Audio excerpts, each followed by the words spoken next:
Ja, lepo pozdravljeni. Mi smo danes na vladi obravnavali več tem z področja finančnega ministrstva. Vsa so nekako povezana, pa večina njih, z rebalansom, ki ga moramo napraviti. Sprejeli smo neko izhodiščni predlog vlade za pripravo fiskalnega pravila, se pravi člena ustave, ki bi v ustavi določil načela vzdržnosti na področju javnih financ. Zdaj, ta predlog bo najprej posredovan ostalim, se pravi parlamentarnim strankam, predsednikom parlamentarnih strank, z njimi predebatiran, usklajen, potem bomo pa tudi seznali z javnost s tem usklajenim predlogom, se bo pa to dogajalo že prihodnji teden, tako da ne bo treba dolgo čakati na to. Najpomembnejša tema so bila seveda izhodišča za pripravo rebalansa. Glede na znane razmere, ki jih vsi poznate, pričakovano gospodarsko rast oziroma nizko gospodarsko rast, to, da je Slovenija, kot je bilo danes objavljeno, tudi že tehnično v recesiji. Se seveda zavedamo, da je potrebno celotno delovanje javnega sektorja in javne porabe prilagoditi tem gospodarskim zmožnostim, da ne moremo več računati na to, da bo v letu ali dveh bolje, da lahko zgolj z nekimi prehodnimi ukrepi preživimo na približno istih ravneh porabe, zato je potrebno to porabo znižati in zelo hitro tudi znižati celoten primanjkljaj. Tako da bomo s tem dali tudi signal, da se ekonomska politika v Sloveniji spreminja in da bo s tem tudi breme obresti postalo lažje in da bo seveda tudi lažje dobiti v Slovenijo investitorje. Zdaj, najpomembnejši sklep, ki ga je vlada sprejela, je ta, da se rebalans proračuna, državnega proračuna pripravi tako, da bo primanjkljaj državnega proračuna na ravni 3% bruto domačega proizvoda. To pomeni približno milijardo, morda malo več primanjkljaja v državnem proračunu.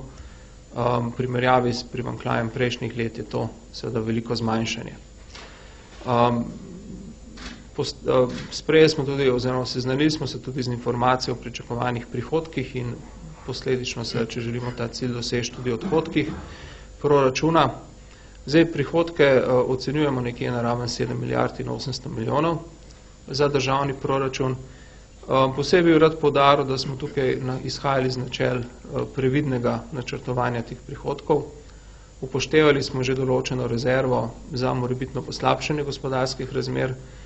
Ti podatki za Slovenijo, ki so bili danes objavljeni za lansko leto in bodo seveda osnova, na kateri bo Urad za makroekonomske analize pripravil novo napoved za letošnje leto, potrjujejo, da smo v bistvu ravnali zelo previdno, ker verjetno lahko pričakujemo še določeno znižanje gospodarskih napovedi za letošnje leto za Slovenijo.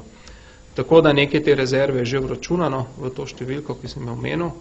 Prav tako smo pri oceni prihodkov pustili prostor približno 150 milijonov za davčne razbremenitve, ki jih bomo predlagali skupaj z rebalansom in niso še dokončno definirane, zato tudi ni dokončne ocene tega zmanjšanja prihodkov zaradi teh sprememb.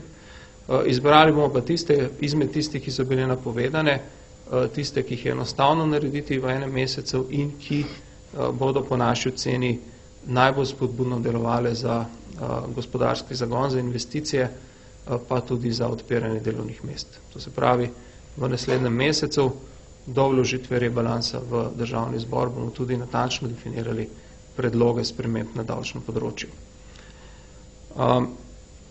Zdaj, kar je bilo pomembno, sprejeli smo cel niz sklepov, ti bodo tudi sedaj javni, oziroma so že javni, ki so usmerjeni v tako imenovano notranje varčevanje znotraj same države. Sprejeli smo sklep, da naj vsi predstojniki organov preverijo pogodbe, ki so sklenjene in ugotovijo, če so bili vsi sklenjeni v skladu z načelom dobrega gospodarjenja in učinkovite uporabe javnih sredstev, tam, kjer niso bili, kjer so te pogodbe morda naravnane na neke prejšnje čase, da skušajo doseči bodi si odpoved pogodb, bodi si dodatna pogajanja, s katerimi se spremeni vsebina teh pogodb. To je spet nekaj podobnega, kar bi naredilo eno podjetje, ki bi se znašlo v krizi, Šlo bi tudi k dobaviteljem in predlagalo spremembe pogojev za to, da vsi skupaj preživijo krizo. Sprejeli smo tudi priporočilo, to ni zavezujoč sklep, je pa priporočilo, da se presežki, ki so se lani ustvarili v nekaterih zavodih, javnih skladih ali javnih agencijah, ne namenjajo za nagrade zaposlenim, ampak se skušajo v kar največji meri uporabiti za financiranje dejavnosti v letošnjem letu. Sprejeli smo tudi sklep, da morajo v tem mestnem obdobju do priprave rebalansa oziroma do sprejema rebalansa vsi razpisi iz javnih sredstev v potrditev na vlado, zato da ne bi prihajalo do dodatnih sprejetih obveznosti, ki jih potem ne bi mogli več spreminjati. Sklenili smo tudi, zadolžili smo Ministrstvo za pravosodje in javno upravo, da pregleda racionalnost porabe in predlaga skupaj z nami potem tudi spremembe na celi vrsti področji. Gre za takšne stvari, kot so recimo uporaba službenih avtomobilov, parkirišča, gospodarjenje z nepremičninami, nasploh s prostori, ki so v lasti vlade oziroma države, za pregled situacije na področju informatike, kjer je plačevanje licenčnin, izvajanja določenih funkcij preko zunanjih izvajalcev. Tukaj ocenjujemo, da je kar veliko neracionalnosti in nasplošno celo to področje prelaganja dela na neke zunanje izvajalce, avtorske pogodbe, delovne pogodbe, tudi študentsko delo je potrebno pogledati, videti, ali so tukaj vse poteka racionalno ali ne, ali to res vse potrebno. Potem bomo pregledali tudi poročila stroškov v zvezi z delom in zlasti z delom v tujini za javne uslužbence. Tak sklep je že prejšnja vlada sprejela, pa ni bil realiziran, da se to pogleda. In še več takšnih ukrepov, takšnih področjih, kjer bomo pregledali racionalnost tistega, kar je zdaj v proračunu oziroma prakse, ki je doslej bila običajna. Eno takšno področje so lahko tudi določene mednarodne obveznosti, za katere tudi ni včasih jasno, kakšne učinke oziroma kje je strateški interes države, ki ga z njimi zasledujemo. Odkar govorimo o bolj racionalnem obnašanju celotne državne uprave in javnega sektorja nasploh, dobivamo tudi cel kup pobud, opozoril strani državljanov. Veliko jih pride tudi znotraj iz državne uprave, ljudje, ki morda niso na položajih, kjer lahko odločajo, so pa tam, kjer lahko vidijo neracionalnosti. Zato smo se odločili, da odpremo tudi posebno spletno stran, ki jo imenujemo Varčujmo pametno, preko katere nam bodo lahko ljudje, kdorkoli, računamo pa tudi v veliki meri na ljudi znotraj državne uprave pa javnega sektorja, predlagali, kje bi še lahko bolj racionalno ravnali, kje so še možni prihranki. To se pravi, ta prvi zelo velik, kar nekaj, mislim, da okoli 10 je teh sklepov, ta prvi sklop ukrepov je usmerjen v dejansko bolj racionalno notranje poslovanje. Kot veste, se ukvarjamo tudi z reorganizacijo celotne državne uprave, vlade na podlagi zakona o vladi in tudi zakona o državni upravi.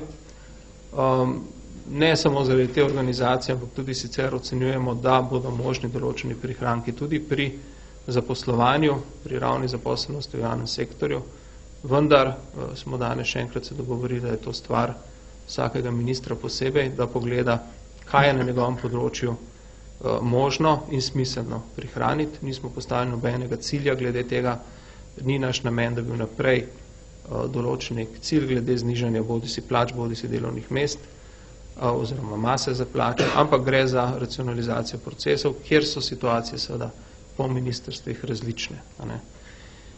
In tretja zadeva, ki smo se dogovorili v zvezi z rebalansom je, ker nam je vsem jasno, da vendarle celotnega znižanja porabe, ki je potrebno, ne bomo mogli doseči zgolj s temi notranjimi varčevalnimi ukrepi, čeprav obstaja tukaj še veliko možnosti, bo potrebno spreminjati tudi določene zakone, ki opredeljujejo izdatke države.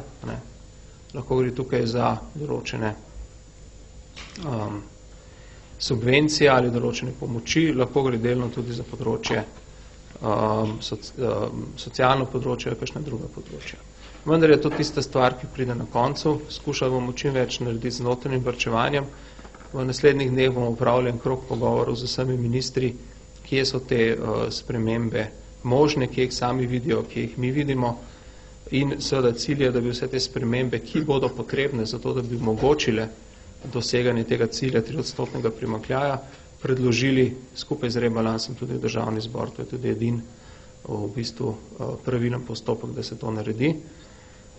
In seveda, če bo potrebno oziroma če bodo nujni posegi tudi na področje, ki so predmet socialnega dialoga, bomo tudi ta socialni dialog v tem času opravili. Zdaj, tretja točka, ki je tudi nekoliko povezana z rebalansom, o kateri bi še nekaj rekel, so bili pa pomembni sklepi vlade v zvezi z bančnim sektorjem in finančnim sektorjem. Namen teh sklepov je, da omogočijo, da začnemo tudi formalno proces dokapitalizacije Nove Ljubljanske banke. Povezano z rebalansom je to toliko, kolikor je vlada pač sprejela ugotovitev, da je dokapitalizacija Nove Ljubljanske banke brez neposrednega sodelovanja proračunskih sredstev praktično nujna, če želimo izpeljati to fiskalno konsolidacijo, ki pač moramo izpeljati v tem in naslednjem letu. Zaradi tega je vlada sprejela odločitev oziroma potrdila predlog sektorske strategije oziroma sektorskih politik, ki smo ga predlagali, s katerim je določila, da v ključnih subjektih v finančnem sektorju, to so Nova Ljubljanska banka, Nova Kreditna banka Maribor in Zavarovalnica Triglav, država želi ohraniti najmanj 25% delež lastništva plus eno delnico. To nam omogoča seveda zdaj pogovore o dokapitalizaciji Nove Ljubljanske banke s strani drugih vlagateljev, ker če bo nekdo prinesel seveda dodaten kapital v Novo Ljubljansko banko, se bo delež države temu ustrezno znižal. Vlada je dala mandat Ministrstvu za finance, da vodi ta pogajanja, da seveda v sodelovanju z Agencijo za upravljanje kapitalskih naložb, ki je tudi pristojna za to področje, seveda, da oblikujemo pogajalsko skupino in da se takoj ugotovimo interes pri morebitnih vlagateljih in da skupaj z njimi dogovorimo tudi osnovne rešitve glede upravljanja banke v prihodnje, se pravi delničarski sporazum in tudi v tem procesu, ki bo moral biti hiter, dorečemo rešitve glede, se pravi kadrovske rešitve za samo banko, morebitne spremembe v nadzornem svetu in seveda imenovanje uprave za poln mandat. Zdaj, rok, da vse to izpeljemo, je 20. marec. Upam, da bo res možno priti do dogovora do takrat. Predvsem je razlog v tem, kot veste, da je rok za dokapitalizacijo 30. junij in če bomo imeli zelo hitro nekih kredibilnih, vsaj preliminarnih dogovorov, potem bodo pritiski regulatorjev bančnega sektorja vse strožji. 20. april, se opravičujem, rok za izpeljavo vseh teh postopkov je 20. april, se pravi približno 8 tednov. Vlada je tudi naložila Agenciji za upravljanje kapitalskih naložb, da nas obvesti o vseh postopkih, ki so s tem zvezi, se pravi z dokapitalizacijo, morebiti potekali že doslej in da nas tudi obvesti o načinu, kako je bila dokapitalizirana Nova Kreditna banka Maribor v lanskem letu in da bomo pač o teh stvarih informirani in tudi lahko ocenili, ali je bil tak način dokapitalizacije smiselen, kot je pač bil izveden. Toliko bi sam povzel sklepe, zdaj pa seveda.